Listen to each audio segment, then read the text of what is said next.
khôi mẹ mắc buôn là nạt kê nhỉ mẹ trong chơi nè còn mà mẹ ấy khôi pê chứ hot phẩm kê nhỉ kê mở thờ mẹ không mà mẹ cho môi à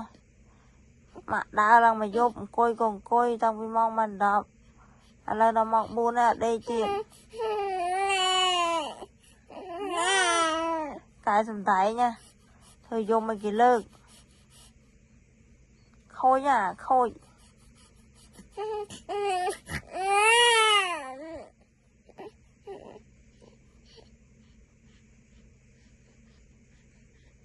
hai gì ta viên gì mai ơi mà lơ cái ta mình là cái lơ đá tê tê mà trong chơi cái khôi mày bắt đây tí